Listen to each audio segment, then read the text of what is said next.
Jason and I grew up both military kids, so we know the importance of jumping in quickly. We moved here on a Friday and came to Lake Bowen on a Sunday. We were nervous visiting a D group for the first time, a room full of a bunch of people we didn't know with Southern accents we barely understood, but we really appreciated their hearts and smiles. Our D group has become our second family. This time last year, we found ourselves in the middle of a very hard 6-month battle for the life of Nicole and our youngest daughter, Lucy. It was a situation in that as time went on, both of their lives were in more and more jeopardy. Early on in my pregnancy, I was diagnosed with a very dangerous, life-threatening condition. My doctors told me pretty early on that my condition was very aggressive. They were very concerned because they did not have confidence that I would survive the birth of our daughter. And so because of that, our doctors did aggressively pressure us to abort our daughter Lucy.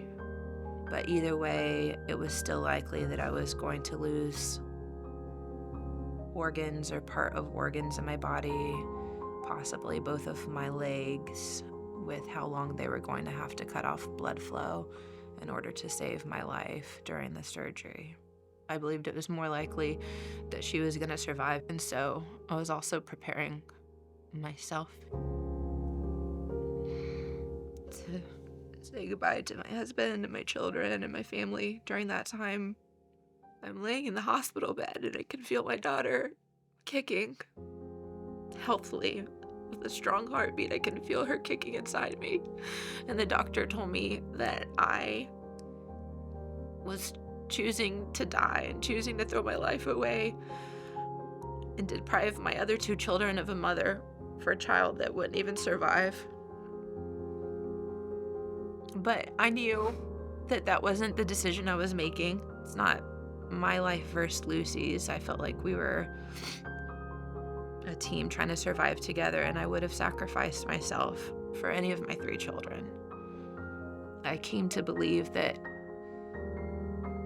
God is good, and I trusted Him, that whatever happened would be good for His plan.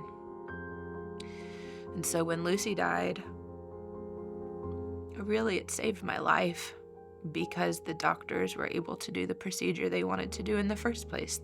But the miracle that is still hard for me to understand is that when they had me open on the operation table, they were completely confused because the placenta that they saw in the imaging that had adhered to so many organs and was growing without restraint was almost non-existent.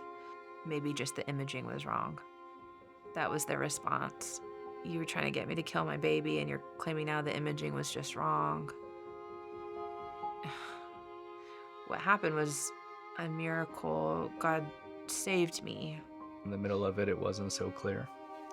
And we had moments of fear and confusion and doubt and just crying out to God. We didn't hear God audibly. God worked through His church.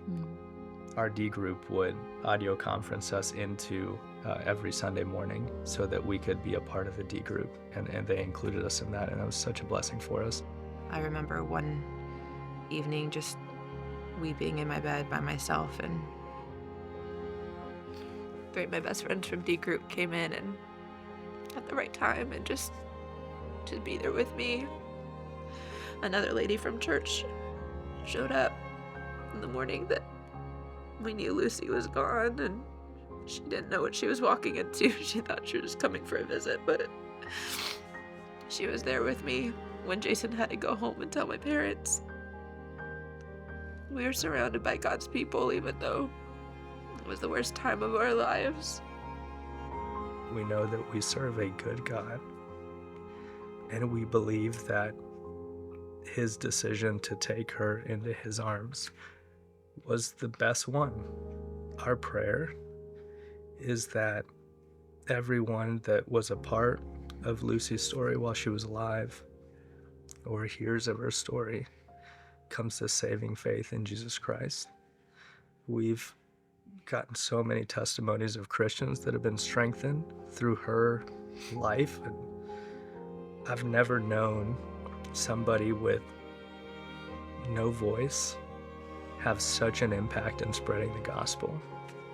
What I'd say to Christians that think that they can do life alone without biblical community is God didn't create us for that. The way that we live out our Christian faith is in community, plugged into the body. That's the only way to do it. The Bible tells us not to neglect gathering together. That's in good times where you can serve other people. And that's also in bad times when it's your turn to let people serve you. Our church family is a major reason why I'm as okay as I am now.